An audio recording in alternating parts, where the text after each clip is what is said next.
Last class का थोड़ा सा ओवरव्यू दे रहे हैं। हमने बोला था कि हम लोगों ने सब कुछ क्या क्या सीख लिया। मैसेज प्रिंट करना सीख लिया, इको का काम। वेरिएबल डिक्लेयर करना सीख लिया, वेरिएबल में इनपुट लेना सीख गया, चाहे गेट मेथड से चाहे पोस्ट मेथड से, बस फील्ड का नाम, तो नेम नाम के फील्ड का डेटा एक्स नाम के वेरिएबल में स्टोर करो। ठीक, तो अच्छा, बोला इफ इसेट ये भी चेक करना कि क्या डेटा आ रहा है। इफ इसेट डॉलर अंडरस्कोर पोस्ट, तो इफ इसेट से हम डेटा को चेक भी कर ले रहे हैं कि डेटा आ रहा है कि नहीं। अगर नहीं आ रहा तो कोई बात नहीं, अगर आ रहा है तो काम करो। ठीक है, अच्छा, तो ये था टेक्निक। हमने बोला था ये जो ईफेल्स है, तो हम लोगों को थोड़ा सा समझना ज़रूरी होता है कि ईफेल्स कितने टाइप के होते हैं या फिर कैसे कैसे प्रोग्रामिंग लिखा जाता है। तो जब हम लोगों का पहला वाला बेसिक चीज़ ख़त्म हो जाता है तो हमारा आता है कंडीशनल। कंडीशनल, ठीक है, स्टेटमेंट नॉट ऑपरेटर। ठीक है, बट कोई भी क्वेश्चन बनाने से बीच में एक बैरियर पड़ता है। जो लोग कोडिंग जिनका नहीं अच्छा है वो उनको दिमाग में एक चीज़ रखना पड़ता है, वो है ऑपरेटर। जब तक ये वाला क्लियर नहीं होगा मतलब आप कोडिंग नहीं कर पाओगे खुद से अपने दिमाग से। ठीक है, जिसमें हम लोग जानते हैं कि अगर मुझे कोई मैथमेटिक का कैलकुलेशन करना है तो एरिथमेटिक ऑपरेटर मुझे जानना ज़रूरी है, जिसमें आता है plus minus into division or modulus का साइन। ठीक है, ध्यान रहे प्लस माइनस इनटू डिवीज़न में दिक्कत नहीं है। दिक्कत कहाँ पे है, इसको लेके। इसको सब लोग सोचते हैं परसेंटेज का साइन, जो लोग कोडिंग से मतलब नहीं रखते हैं। ठीक है, तो ये किस चीज़ का है, मेरा मॉडुलस के लिए। ठीक है, इसका काम क्या होता है, टू फाइंड रिमाइंडर। रिमाइंडर बोला मतलब है अगर मुझे कोई नंबर को, ध्यान से, सिंपल जो मैथमेटिक्स, सिंपल वाला जो मैथ है, कि मान लीजिए कोई अगर बोला कि 75 को 32 से डिवाइड करने के बाद कितना बचेगा। ठीक है, कितना बचेगा, ध्यान रहे कितनी बार में डिवाइड होगा तो वो तो हम लोग कर ही लेंगे। तो 32 75, तो हमको कोडिंग में सबसे इंपॉर्टेंट रहता है कि कोडिंग में हमको ऑपरेटर क्लियर रहना चाहिए। ठीक है, जिसमें प्लस माइनस इंटू डिवीजन परेशान नहीं करता, परेशान करता है ये वाला। जैसे मैंने एग्जांपल बोला अभी कि अगर मुझे क्वेश्चन बोल दिया गया 75 को 32 से डिवाइड करने के बाद रिमाइंडर कितना बचता है, तो आप लोग क्या करोगे, 2 टाइम्स में डिवाइड करोगे। तो ये निकालने के लिए, ये क्वेश्चन पार्ट निकालने के लिए कौन सा ऑपरेटर लगता है, डिवीजन वाला ऑपरेटर। तो x is equals to 75 divided by 32, इसका मतलब होता है 2। इसका आंसर आता है 2। लेकिन अगर मुझे रिमाइंडर निकालना है तो इसका y is equals to 75 modulus 2, मैंने यहाँ पे परसेंटेज नहीं है। ठीक है, ऐसा मत करिएगा 75 का 32%, इसका आंसर ये नहीं है। तो ये अभी कितना आएगा आंसर, 11। ठीक है, 75 का अगर 32% निकालना है तो कैसे निकालेंगे, अगर मुझे निकालना पड़े तो इंटू 32 डिवाइडेड बाई 100, मतलब ये वाला, तब जाके वो परसेंटेज निकलेगा। ठीक है, तो कोडिंग में सबसे इंपॉर्टेंट ये ऑपरेटर ही है। ये समझ में आया सबको, मॉडुलस। हाँ सर। बाद बाकी लोग जो लोग कोडिंग नहीं जानते, सुषमा,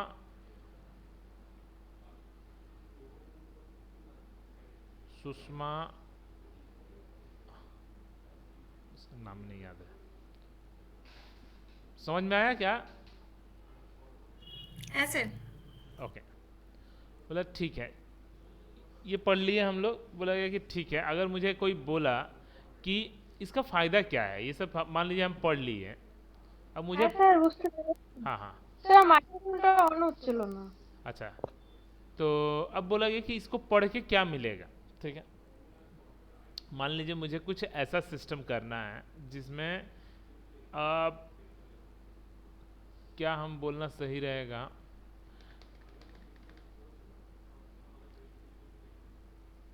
कुछ भी नहीं, ये तो नॉर्मली आपका मैथमेटिक्स के लिए, इसके इसके में अलग से एप्लीकेशन बताने का कोई मतलब नहीं बनता, ठीक है। ये मैं क्वेश्चन, हाँ हाँ हाँ, ठीक है।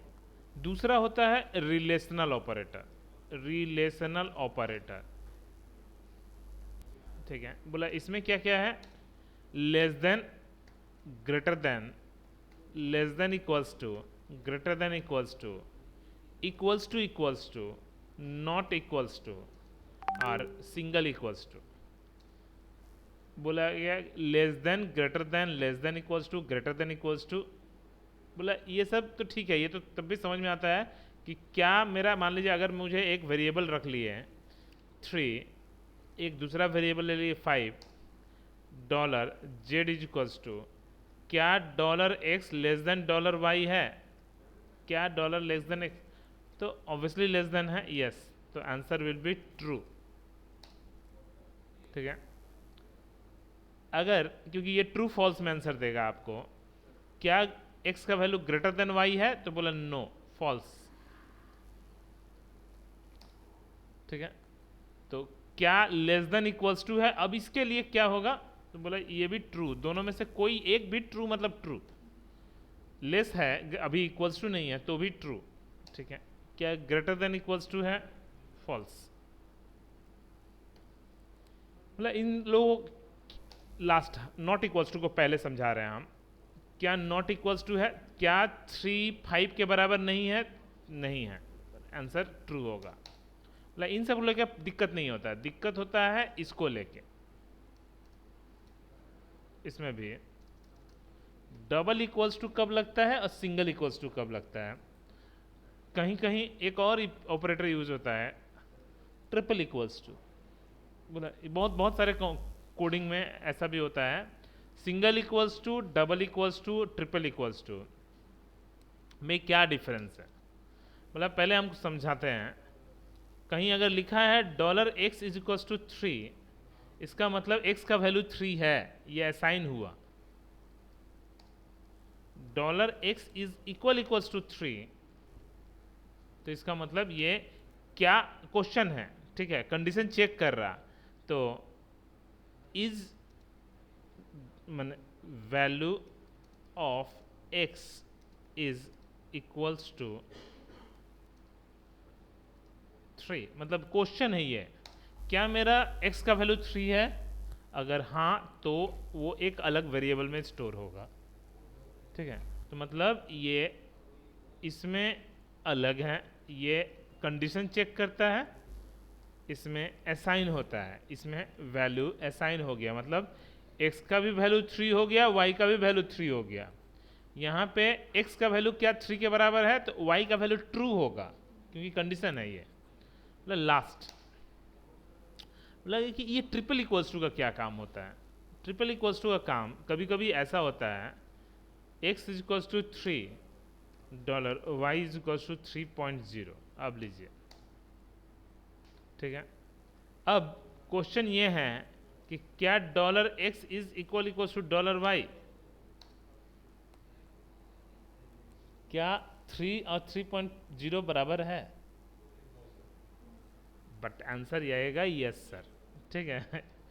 तो ये प्रॉब्लम है कि बोला गया कि ये जो चीज़ है ये सिर्फ वैल्यू को चेक करता है, तो 3 और 3.0 सच में बराबर है, लेकिन 3.1 बराबर नहीं है, लेकिन 3.0 बराबर है, हाँ, लेकिन प्रॉब्लम यही है डबल इक्वल्स टू का। तो बोला गया कि तब आपको चेक करना चाहिए ट्रिपल इक्वल्स टू से। बोला इसका क्या काम होता है, ये वैल्यू तो चेक करता ही है, साथ में टाइप भी चेक करता है, तो इट चेक, तो यहाँ पे आंसर विल बी फॉल्स, मतलब it check value as well as data type, as well as data type, मतलब बोथ चेक करता है, कि मतलब वैल्यू सेम होना मैटर नहीं करता, तब तो कोई फ़ोन नंबर के बाद लास्ट में डॉट लगा के 0 डाल दिया है ना, तो ऐसा ना कर पाए कोई, तो इसलिए ट्रिपल इक्वल्स टू तब काम होता है, ठीक है। तो ऑपरेटर किसी का अगर स्ट्रांग है मतलब कोडिंग ऐसे ही स्ट्रांग हो जाएगा, ठीक है।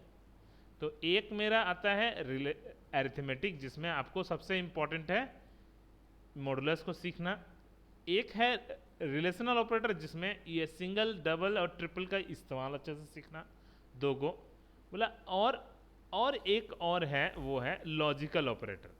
बिटवाइज ऑपरेटर का जरूरत नहीं पड़ेगा आपको, ठीक है। ऑपरेटर बोला ये क्या होता है, लॉजिकल ऑपरेटर में क्या क्या होता है, ये डबल एंड और डबल और, मतलब जो एंड और एंड का हिंदी क्या होता है, और, ठीक ना। और का मतलब होता है अथवा, ठीक है ना। तो वो वाला और मतलब ये बोथ कंडीशन मस्ट, जो भी हो, ठीक है। दोनों का दोनों कंडीशन सही होना चाहिए, either any one condition can true, कोई एक कंडीशन सही होने से भी चलेगा, ठीक है। क्योंकि ये और है और अथवा है, मतलब ये या फिर ये, ठीक है। बोला गया ठीक है। तो ये भी बहुत ही ज़्यादा काम आता है। बोला ये कैसे कोडिंग लिखते हैं, कोडिंग इसका लिखते हैं कि एक कंडीशन दिया हुआ रहेगा, दूसरा भी कंडीशन दिया हुआ रहेगा। अब आपको अगर दोनों कंडीशन सही है मतलब सही है, अगर दोनों में से एक भी फॉल्स मतलब फॉल्स, इसमें दोनों में से अगर दोनों कंडीशन, जैसे एग्जांपल क्या डॉलर नहीं, 3 इज इक्वल टू 3, ध्यान से, और दूसरा कंडीशन में दे दिया 3 इज इक्वल टू 5। अब आउटपुट क्या होगा, तो 3 तो 3 के बराबर सही है, लेकिन 3 5 के बराबर नहीं है, तो ट्रू एंड फॉल्स मिलके फॉल्स होता है, क्योंकि यहाँ पे मल्टीप्लाई होता है, ठीक है। तो इसको दिमाग में रखने के लिए ट्रूथ टेबल बस याद रखना है कि 0 0 मिलके 0 ही होता है, मतलब दोनों कंडीशन अगर फॉल्स तो फॉल्स, दोनों में से अगर पहला फॉल्स और दूसरा ट्रू और मल्टीप्लाई होगा तो आंसर 0 ही आएगा। पहला ट्रू दूसरा फॉल्स तो भी 0 ही आएगा। इकलौता कब होगा ट्रू, जब दोनों कंडीशन ट्रू होगा तो ही ट्रू आएगा, ठीक है। ये हुआ किसका, एंड का केस, ठीक है। और के केस में प्लस होता है, तो 0 + 0 कितना होता है, 0, 0 + 1 1, 1 + 0 1, 1 + 1 1। अब पक्का ऑनलाइन वाले सब 2 सोचे होंगे, ठीक है।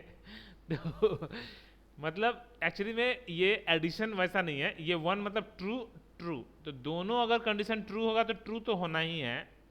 एक भी ट्रू हुआ क्योंकि ये और है, दोनों में से कोई एक भी ट्रू होगा मतलब ट्रू होगा। तो अगर पहला ट्रू दूसरा फॉल्स तो भी ट्रू, पहला फॉल्स दूसरा ट्रू तो भी ट्रू, मतलब वो कंडीशन सेटिस्फाई करेगा, मतलब ओके। तो ये मेरा दिमाग में बस रखना है कि both condition must be true और either any one condition can true, दोनों में से कोई एक ट्रू होने से ही ट्रू हो जाएगा। तो ऑपरेटर में ऐसे तो बहुत सारे हैं, ठीक है। इससे भी ज़्यादा एक काम आपको आने वाला है, वो है टर्नरी ऑपरेटर। ध्यान से, टर्नरी, TU शायद है, टर्नरी या TA पता नहीं, हाँ जो भी हो, उससे क्या है, ठीक है। बोला ये भी बहुत काम का है, खास करके जो लोग कोडिंग करेंगे ये बहुत ही मैटर करेगा आप लोगों को, जिनको कोडिंग आएगा जिसको नहीं आएगा। बोला ये कहाँ कहाँ इस्तेमाल होगा, ये इस्तेमाल होगा स्पेशली कहाँ पे, ये इस्तेमाल होगा, मान लीजिए एग्जाम्पल के रूप में हम लोग डेटाबेस में एक रजिस्ट्रेशन फॉर्म फिलअप कर रहे हैं, एक मेल है, ध्यान से पहले रिक्वायरमेंट समझिए, समझ में आ जाएगा। एक फीमेल हमको पता है कि बाय डिफ़ॉल्ट ये वाला सिलेक्टेड रहता ही है ना जी, बाय डिफ़ॉल्ट सिलेक्टेड रहता ही है।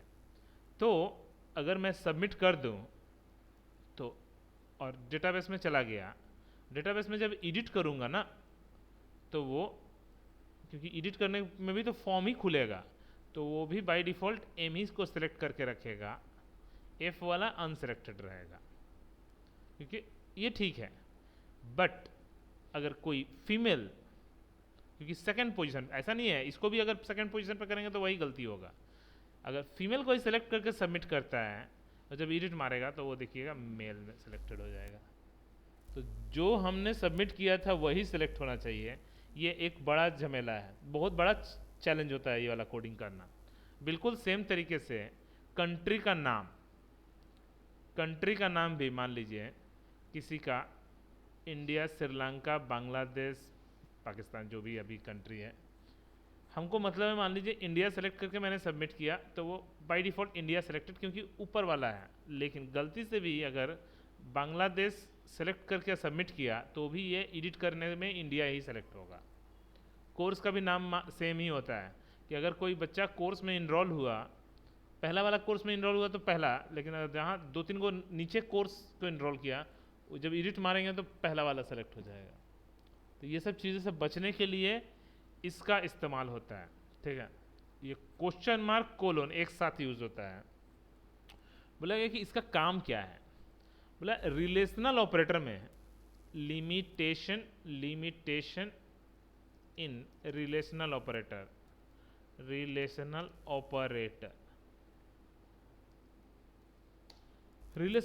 में लिमिटेशन क्या है कि अगर मेरा कोई कंडीशन, ध्यान से, लिमिटेशन क्या है कि अगर मेरा कोई कंडीशन ट्रू या फॉल्स रहे, क्या 3 के बराबर है तो हाँ में आंसर क्या आ रहा है, हाँ में आंसर क्या आ रहा है, ट्रू।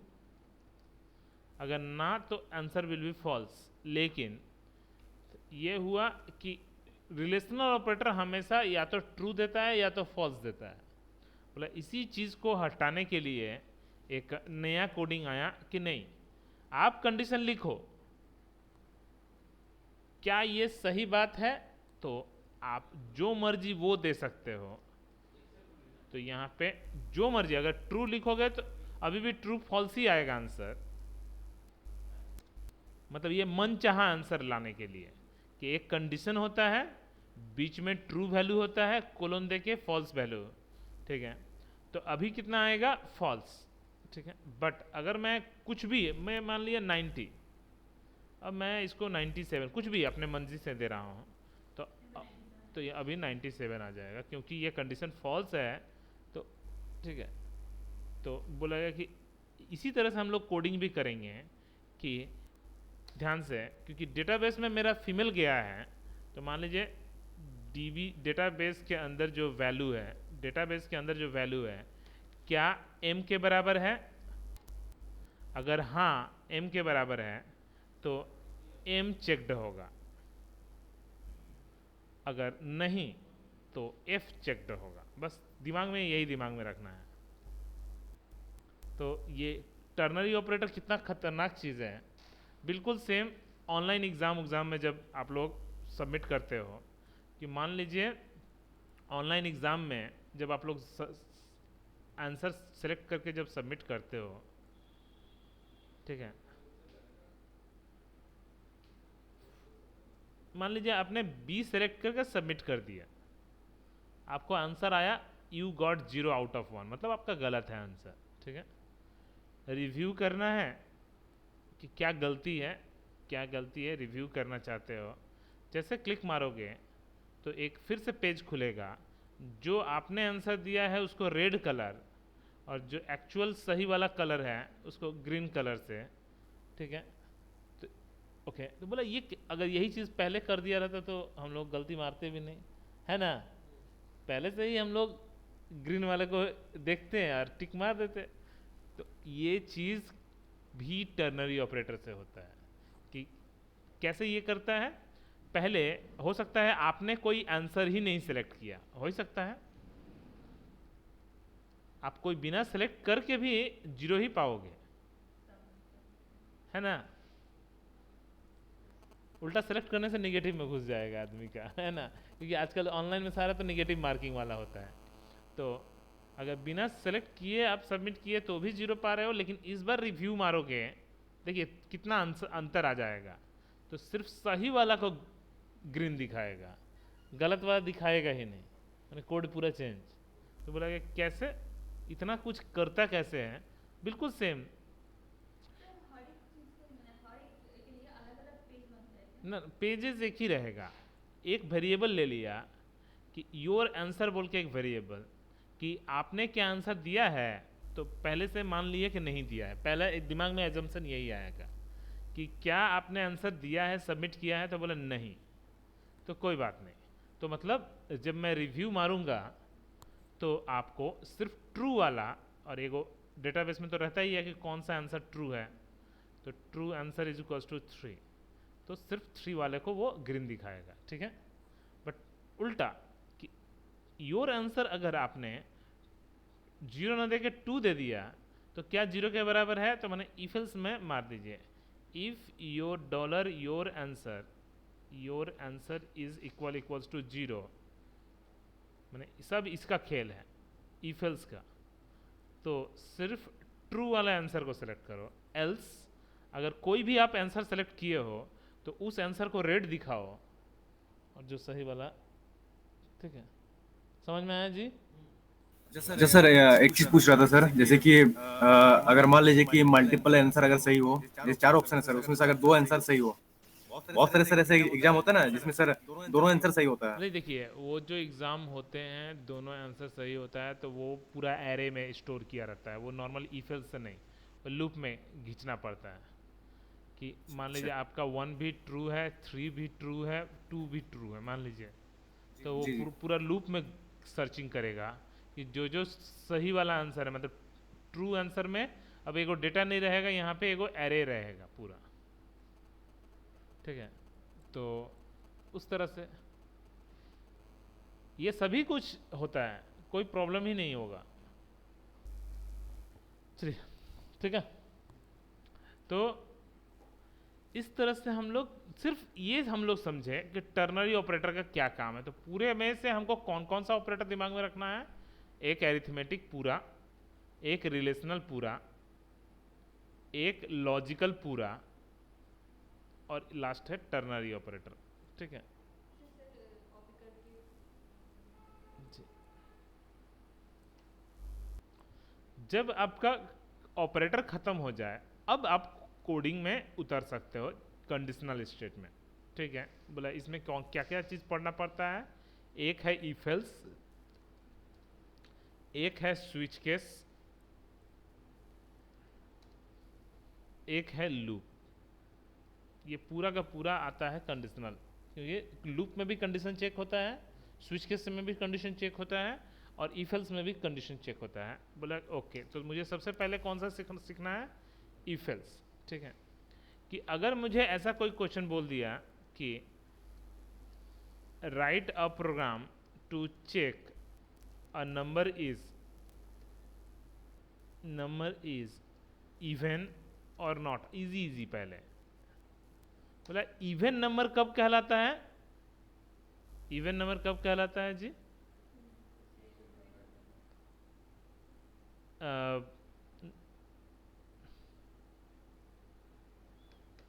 सुषमा, हेलो,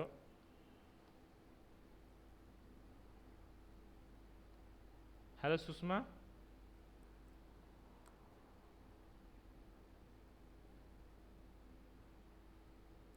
सुषमा,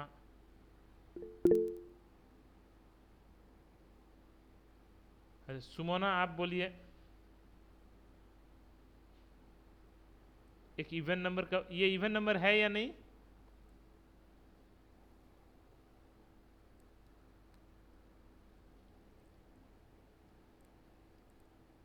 सजल तुम ही बोलो।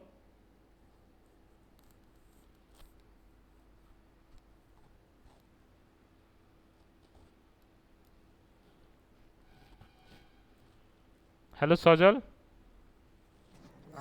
স্যার, যে সংখ্যাটাকে 2 দিয়ে ভাগ করা যায়, তো 31 তো 2 দিয়ে ভাগ করা যাবে না। কেন? ভাগ তো হচ্ছে, এই তো ভাগ। হ্যাঁ,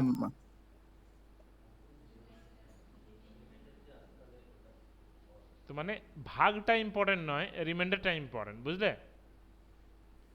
যদি রিমাইন্ডারটা 0 আসে তবে ইভেন নাম্বার, ঠিক আছে? 0 আসলে ইভেন, 1 আসলে অড, বুঝলে? আচ্ছা। তো কেন ডিভাইড তো সব নাম্বার সবার সঙ্গে হয়, কিন্তু এটাকে বলা হয় ডিভিজিবল, ঠিক আছে? তো এবার কোডিং কিভাবে লিখবো আমরা? একটা ভেরিয়েবল নিয়ে নেব এক্স ইজ ইকুয়ালস টু 31, যদি ইফ ডলার এক্স মডুলাস, আমার ডিভিশন চেক করব না, মডুলাস দিয়ে যদি 0 আসে তবেই এই double equals to, single equals টুও না, এর মানে হয়ে যাবে কি 0ই থাকবে। এটা হচ্ছে হতে পারে যদি 0 হলো, ঠিক আছে? তো ইকো ইভেন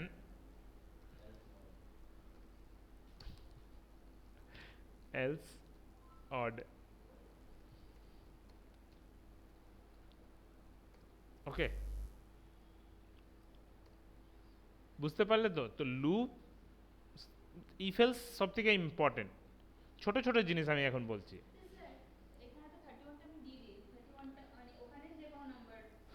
একদম, এইখানে শুধু আমরা এরকম লিখে দেবো, ইফ ইসেট ডলার আন্ডারস্কোর পোস্ট, বাটনের নাম btn1, আর যদি আমি একটা ইনপুট দেব ফর্ম থ্রু দিয়ে, ওই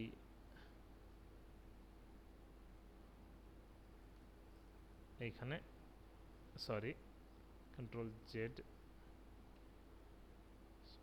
Z dollar underscore post btn1,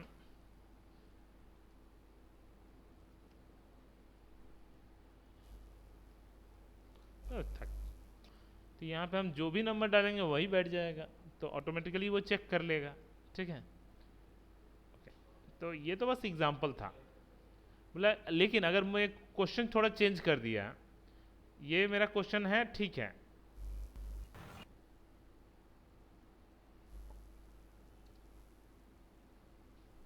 तो सिर्फ समझाया, ठीक है?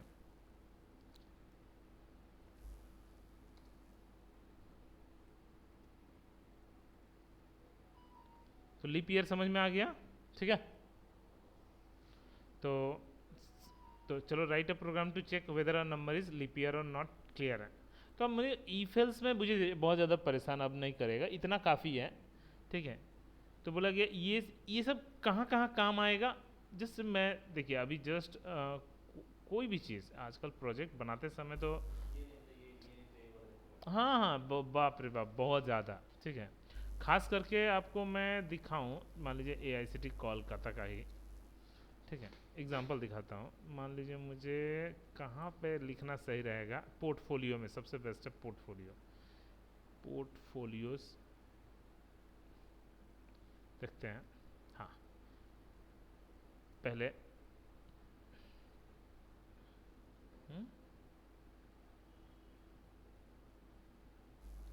ये बीच में डिस्टर्ब किया था, सिर्फ पोर्टफोलियो नहीं खुलता है,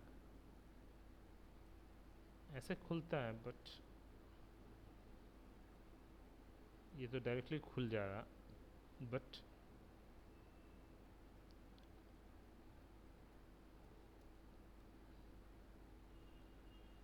देखना पड़ेगा। तो जनरली मैंने ऐसे, हम आपको और भी कहीं पे सर्विसेज में देखते हैं,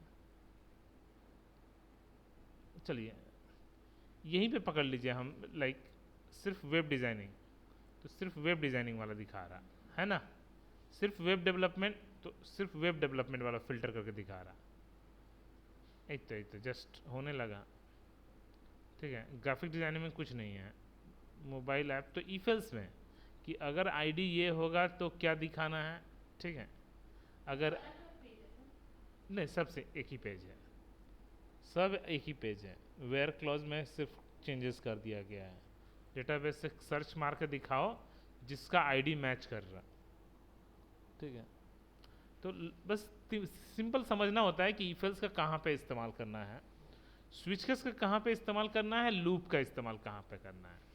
तो सेम क्वेश्चन जो मैंने अभी जस्ट बताया, मैंने कल लास्ट क्लास में भी एक तो स्विच केस का एग्जांपल बताया था, ठीक है, कि अगर किसी को स्विच केस, अगर मुझे ऐसा है, मान लीजिए इस तरह से कोई डेट ऑफ बर्थ अपना डाला स्पेशली, और मुझे दिखाना है 1 Feb 2023, मतलब डालना ये है डेटाबेस में लेकिन दिखाना ये है, तो हमारा स्विच केस से काम होगा, ठीक है। लास्ट क्लास में मैंने ये दिखाया भी थे, काम भी कर रहा था, ठीक, तो काम भी कर रहा था। तो ये कैसे होता है, प्लस बहुत ही इजी है। सबसे पहले तो एक वेरिएबल में ले लो, मान लीजिए डेट ऑफ बर्थ नाम के वेरिएबल में ही ले लिया, ठीक है। इसके बाद क्या था जी, इसके बाद हमारा एक एरे लिया हुआ था ना, इसके बाद हमारा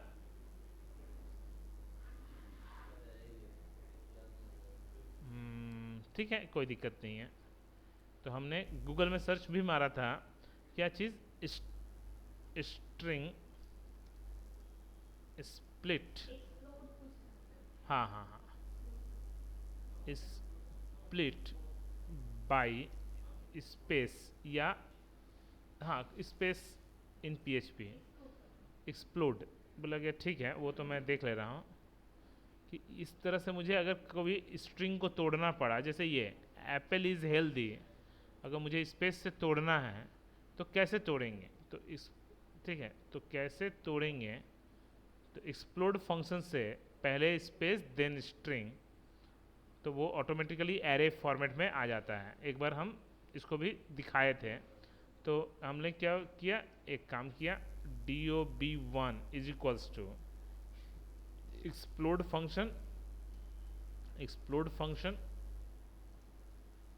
स्लैश कॉमा $dob, तो dob को स्लैश से तोड़ दो तो उसका आउटपुट क्या आएगा, उसका आउटपुट कुछ इस तरह से आएगा, 1 अलग हो जाएगा, 2 अलग हो जाएगा, एंड 2023 अलग हो जाएगा। सबसे पहले हम लोगों ने क्या किया, जो भी स्ट्रिंग था, तो स्विच केस का मेनली काम ही होता है एक रूप से दूसरे रूप में बदलना, ठीक है। जब हो गया, अब मुझे इसको एक्सेस करने के लिए क्या करेंगे, dob1 ऑफ 0, ठीक है। तो हम लोग स्विच केस का इस्तेमाल करेंगे, स्विच, ठीक है, $dob1 ऑफ 0, मतलब ठीक, हाँ, तो इसको इंटीजर में भी कन्वर्ट कर सकते हैं। तो इंटीजर में कैसे कन्वर्ट करते हैं हम लोग, ठीक है, क्योंकि ये तो स्ट्रिंग में है, तो convert string to integer in PHP, ठीक है। तो string value to integer value बोला है, नंबर फॉर्मेट बोल के कोई फंक्शन है, हम लोगों को बस याद रखना है। तो मान लीजिए कोई स्ट्रिंग ही है, तो इको नहीं, ये इससे हमको क्या मतलब है, अच्छा, टाइप कास्टिंग कर देने से ही मिल जाएगा, तो बस हो गया काम ख़त्म। तो मुझे भी सेम कोड में सिर्फ टाइप कास्टिंग कर देने से, तो जो भी रहेगा वो टाइप कास्टिंग होके इंटीजर में कन्वर्ट हो जाएगा, ठीक है। केस अगर 1 आता है, ठीक है, तो हम लोगों को प्रिंट क्या करना है, तो ई को या वेरिएबल में रख लीजिए। सबसे बेस्ट हम लास्ट क्लास में हमें बताया भी था, एक ठो अलग से वेरिएबल ले लीजिए, याद होगा मैंने बोला था $n1 इज इक्वल्स टू, अगर कोई 1 प्रेस करता है तो वहाँ पे फर्स्ट हो जाएगा, ठीक है, एंड ब्रेक। कोई 2 प्रेस करता है, डॉट डॉट डॉट हम करेंगे अभी फिलहाल, कोई 2 प्रेस करता है तो सेकंड हो जाएगा। वेरिएबल क्यों लिए दिखा रहे हैं, अगर 3 प्रेस करता है तो थर्ड हो जाएगा। इस तरह से आपको कितने लिखना है, 12 केसेस, तो डॉट डॉट डॉट लास्ट में 12 केसेस, तो 12 नंबर केस, सॉरी 12 क्यों, हम तो बोले थे, हाँ हाँ हाँ हाँ, तो फोर्थ से लेके सब कुछ, ठीक है। तो हम 21, वेट 21 नहीं, 11th, हाँ 11th तो TH ही लगता है, हाँ, तो फर्स्ट, ठीक है, बीच बीच वाले को छोड़ दीजिए, जहाँ जहाँ TH लगेगा 22nd, 23rd, okay, 4th 5th हो गया, हाँ 31st, तो लास्ट क्लास में ये मैंने बताया था कि 31st, ओके।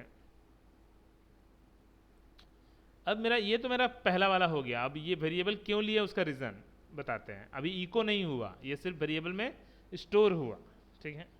बिल्कुल सेम तरीके से ये तो मेरा सिर्फ अभी किस चीज़ का हुआ, सिर्फ डेट का। ओह, TH वाला नहीं लिखा है ना, डिफॉल्ट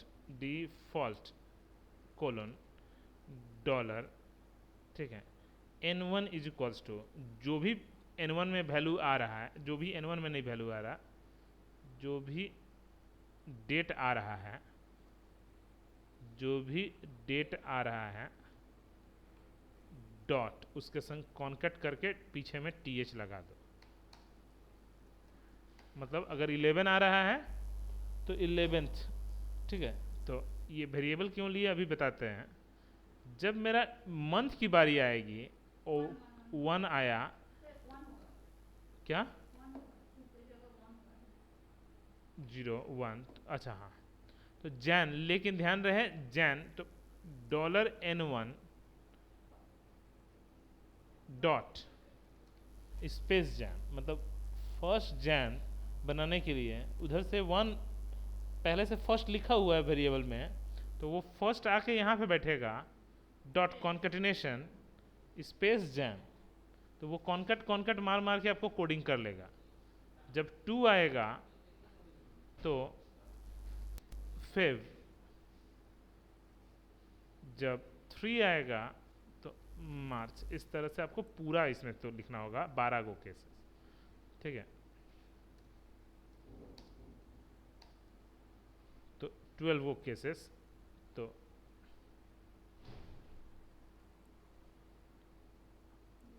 दिसंबर बोला, ओके अभी भी ख़त्म नहीं हुआ, लेकिन लास्ट में $N1 is equals to $N1 dot, अभी भी मेरे पास बोला बीच में स्पेस डॉट,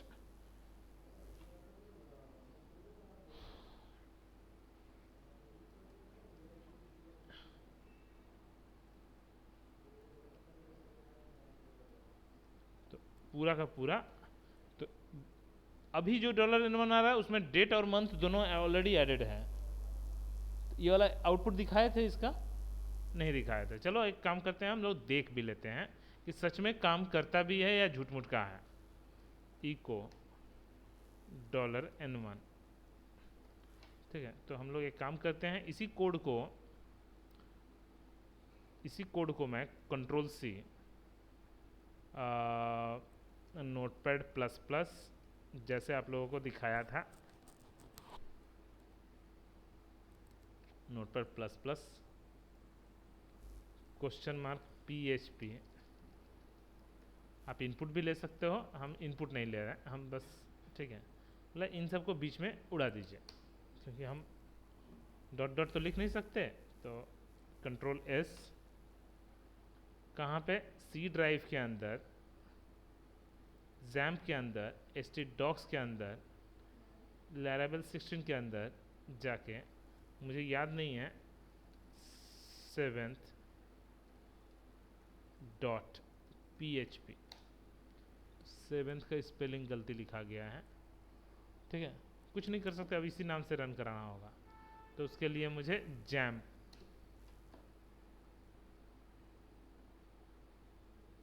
मेरा रूप ये वाला था, अब उसको देखते हैं काम कर पाते हैं कि नहीं।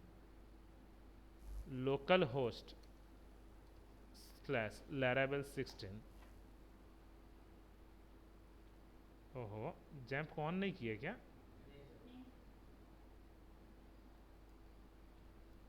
हाँ, डेटाबेस का तो कोई काम नहीं है अभी फिलहाल जी, आया, ठीक है, थोड़ा डेट चेंज करते हैं क्योंकि कोड तो मैं चेंज नहीं करूँगा, डेट चेंज करते हैं सिर्फ 11/3/1989 कुछ भी।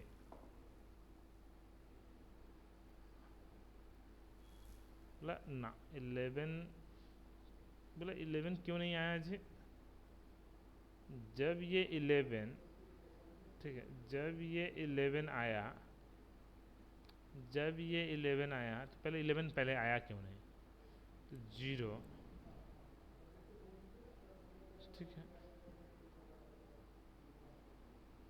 और डिफ़ॉल्ट का स्पेलिंग गलत, डिफ़ॉल्ट, हाँ,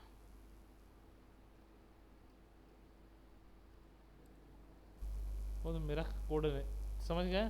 तो कुछ भी डेट हम देंगे ना, सिर्फ जनवरी फरवरी मार्च में हमको देना पड़ेगा क्योंकि हम या दिसंबर तक दे सकते हैं मैक्सिमम 12, 25। कोड एक बार लिखो प्रोजेक्ट चलेगा, ठीक है। तो स्विच केस का भी समझ में आया फंडट हो कि कब इस्तेमाल करते हैं स्पेशली, ठीक है। तो चलो, तो इसका भी हम लोग बहुत ज़्यादा काम करने वाले हैं। है सर। सौजल तुम्ही सर। निर्मल आप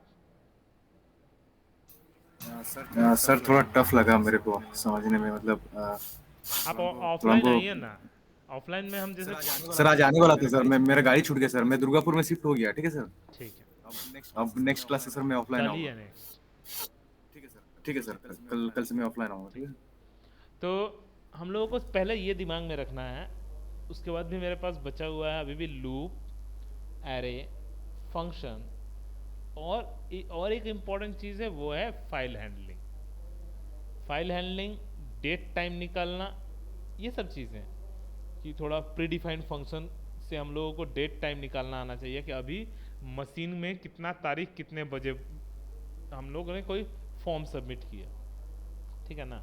तो वो सब डेटा रखना होता है, तो हम लोगों को ये सब चीज़ें इम्पॉर्टेंट है।